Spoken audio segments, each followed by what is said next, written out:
Our wedding photographer, Marcus, called me 5 years later and said, "I found some lost photos." Then he added, "But these are a bit sensitive." He had secretly recorded embarrassing moments from our wedding night and was now trying to blackmail. U.S. He wanted $50,000 for his silence. My name is David Richardson. I'm 34 years old, and I just discovered that the professional photographer we'd trusted to capture the most important day of our lives had actually been conducting surveillance to collect compromising material for future extortion. But what I learned about Marcus Chen's systematic operation would prove that our wedding blackmail was just one piece of a much larger criminal enterprise that had been exploiting couples' most vulnerable moments for years. Standing in my home office, holding the phone while Marcus's calm voice delivered what amounted to a financial threat disguised as a friendly conversation, I felt my world shift completely. The man who had seemed so professional and trustworthy during our wedding planning had just revealed himself to be someone who had been planning to exploit us from the moment he'd agreed to photograph our ceremony. "I know this might come as a surprise after all these years," Marcus had said, his tone casual, but with an undertone that made it clear this wasn't a social call. "But I was going through some old equipment and found some additional footage from your wedding that never made it into your final package." "Additional footage?" "Video recordings from various parts of the evening. Some of it is quite personal. I thought you might want to see it before I decide what to do with it." The way he'd emphasized personal and decide what to do with it had made his intentions perfectly clear, even though he'd been careful not to explicitly state what he was planning. "What kind of video recordings?" "Let's just say they show a different side of your celebration than what's in your wedding album. Why don't we meet for coffee tomorrow, and I can show you what I mean." But I didn't want to meet for coffee. I wanted to understand what Marcus was talking about and why he was contacting us after 5 years of silence. "Can you be more specific about what you recorded?" "David, I think it's better if we discuss this in person. Some things are too sensitive to talk about over the phone." The call had ended with Marcus giving me his number and suggesting that we meet within the next few days to resolve the situation in a way that works for everyone. That night, I told my wife Sarah about Marcus's call, and we tried to remember what could have happened during our wedding that would give someone leverage over us 5 years later. What could he possibly have recorded that would be embarrassing? "Enough to blackmail us?" Sarah asked. "I don't know. We got pretty drunk at the reception, but so does everyone at weddings. What's the worst that could have happened? Do you remember him being around during the private moments? Like when we were getting ready? Or after the reception?" He was supposed to be doing candid documentation throughout the day. We gave him pretty much unlimited access because we wanted natural, unposed photos.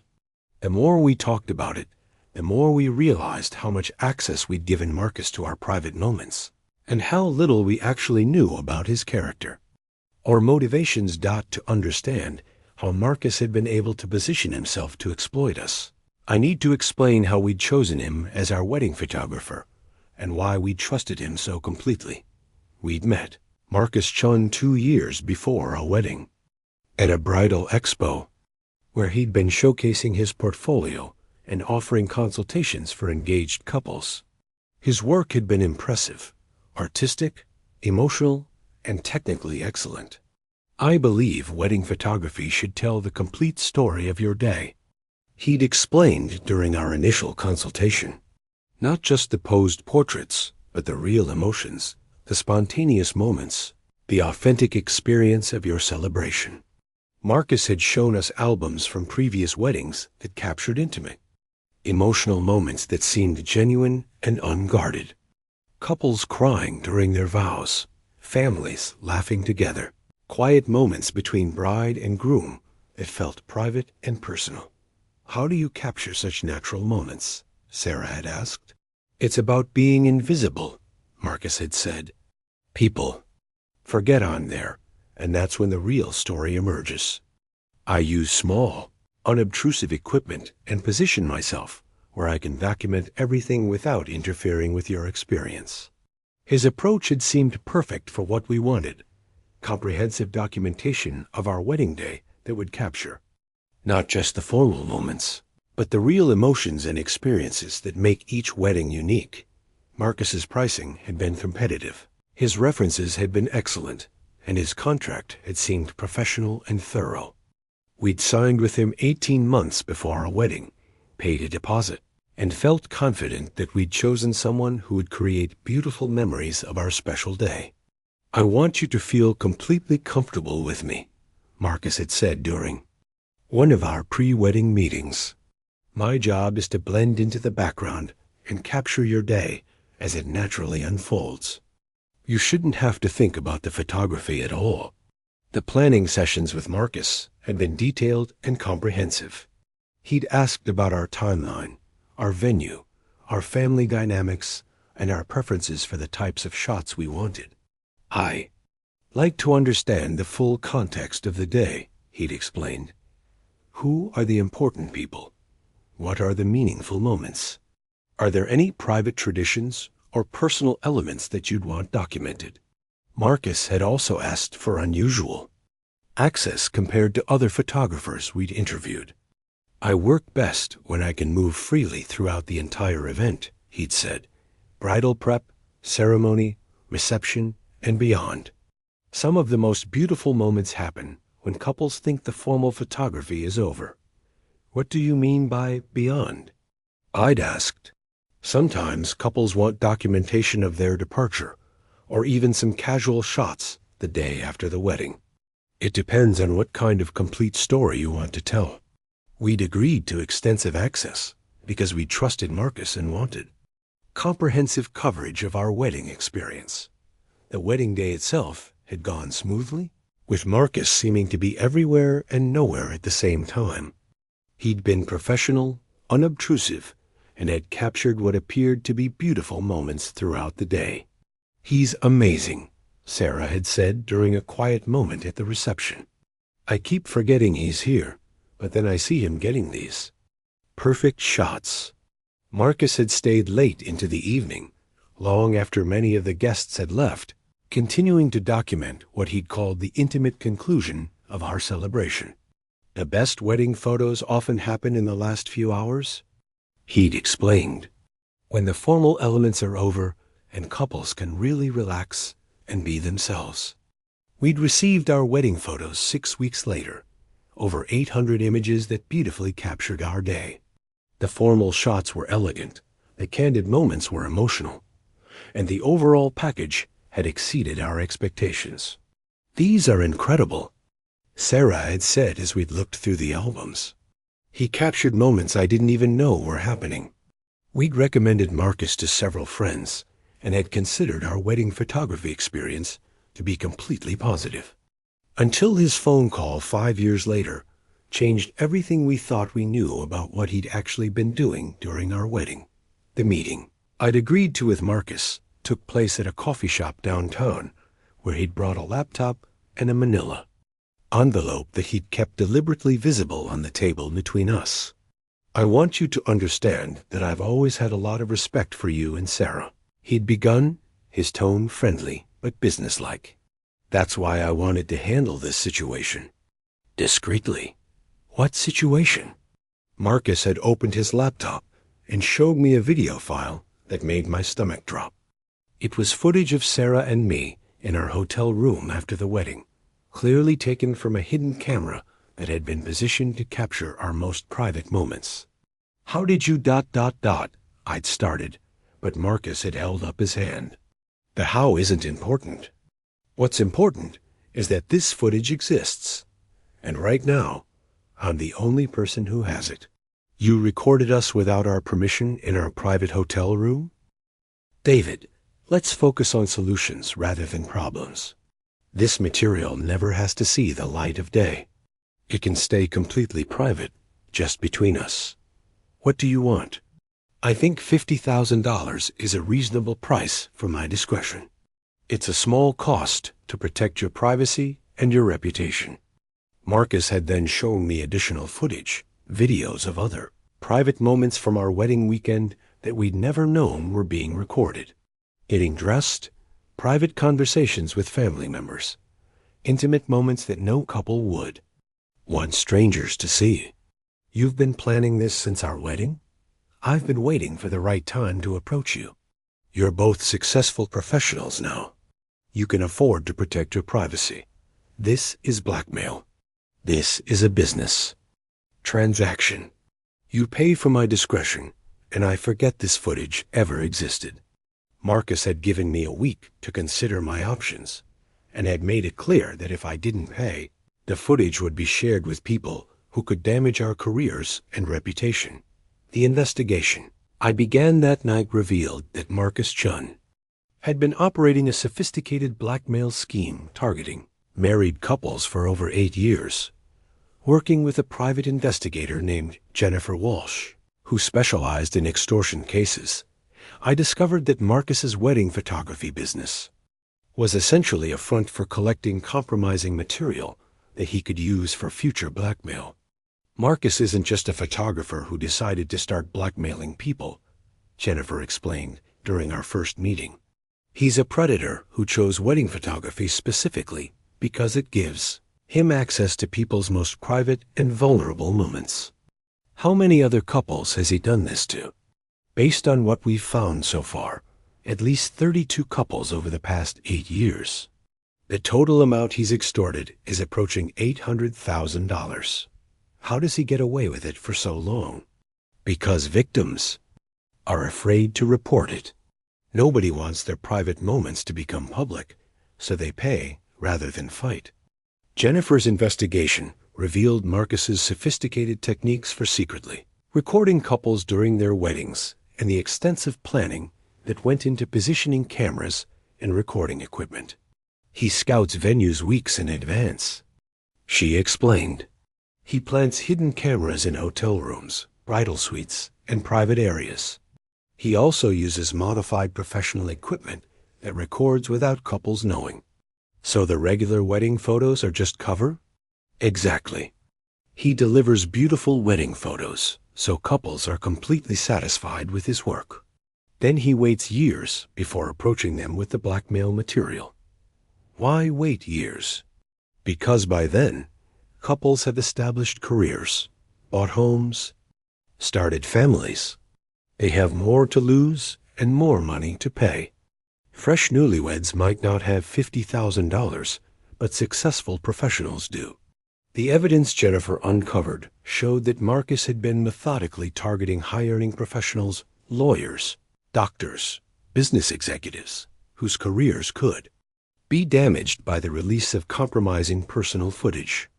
He researches his targets extensively, she said. He knows their careers, their income levels, their social standing. He calculates exactly how much they can afford to pay to protect their reputation. The FBI investigation that followed revealed the scope of Marcus's criminal enterprise and how he'd managed to operate undetected for so long. Chen was extremely sophisticated about avoiding detection, explained FBI agent Patricia Rodriguez, who led the investigation. He used encrypted communications, offshore banking, and carefully timed his extortion attempts to minimize the risk of coordination between victims. How did he get away with it for 8 years? Because blackmail victims rarely report the crime. They're afraid of the public exposure that might come with prosecution, so they pay and hope the problem goes away. But it doesn't go away. Blackmailers almost never stop after one payment. Chen typically extracted money from couples multiple times over several years, gradually increasing his demands. The investigation also revealed that Marcus had been working with accomplices, hotel staff, venue employees, and equipment suppliers who helped him plant recording devices and access private areas. This wasn't a one-man operation, Agent Rodriguez explained. Chen had a network of people helping him access private spaces and install recording equipment. The evidence against Marcus was overwhelming.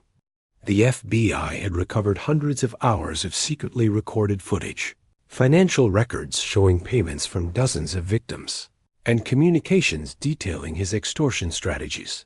But the most disturbing discovery was that Marcus had been selling some of the recorded material to online sites that specialized in non-consensual intimate content. Some victims paid the blackmail, but Chen sold their footage anyway, Agent Rodriguez explained. The blackmail was just one revenue stream. He was also profiting from selling the material to third parties. Marcus Chen was ultimately arrested and charged with 67 counts of extortion, invasion of privacy, and conspiracy. He was sentenced to 18 years in federal prison and ordered to pay $1.2 million in restitution to his victims. His accomplices received sentences ranging from 3 to 8 years, and several venues and hotels were fined for inadequate security protocols that had enabled the surveillance. But for most of Marcus's victims, the criminal conviction provided limited relief. The psychological trauma of knowing that their most private moments had been recorded and exploited was lasting and devastating. The violation isn't just financial, explained Dr. Amanda Chun, a psychologist who specialized in privacy violation trauma. These couples trusted someone to document their most important day, and that trust was weaponized against them. How do couples recover from this kind of betrayal? It affects their ability to trust not just photographers, but service providers in general. Many couples become hypervigilant about privacy in ways that can strain their relationships and social lives. Our own recovery took over 2 years of counseling and legal proceedings. While we eventually received some restitution money, the knowledge that our private moments had been recorded and potentially shared was something we had to learn to live with. The hardest part is not knowing where that footage ended up, Sarah said during one of our counseling sessions. Even though Marcus is in prison, we'll never know for sure that all the recordings were destroyed. The experience fundamentally changed how we approach privacy and security, especially around major life events where we're vulnerable to service providers who have access to intimate moments. We were so focused on finding a talented photographer that we never considered the possibility that someone would use that access maliciously. I reflected, the wedding industry has implemented new standards and protocols in response to Marcus's case and similar privacy violations. But the fundamental vulnerability remains. Couples getting married are necessarily dependent on service providers who have extensive access to private moments. The best protection is verification and vigilance, Jennifer Walsh advised. Check references thoroughly, verify credentials, and be cautious about granting unlimited access, even to seemingly professional service providers. 5 years after Marcus's conviction, we've learned to focus on the fact that our actual wedding day was beautiful and meaningful, regardless of how it was exploited afterward. Marcus stole our privacy, but he couldn't steal our memories of getting married, Sarah observed. The people who matter to us know who we really are, and that's more important than protecting ourselves from people who want to exploit us. The photographer who was supposed to preserve the most beautiful day of our lives had actually been documenting it for the purpose of destroying our peace of mind years later. Sometimes, the people who promise to help you remember your happiest moments are actually creating evidence to use against you. When you're most successful, and sometimes the most important protection you can have is the understanding that your worth as a person isn't determined by what others might do with images of your private life. Marcus Chen built his career on exploiting the trust that couples placed in him during their most vulnerable and joyful moments. But in the end, the couples who survived his blackmail were stronger than the shame he tried to create.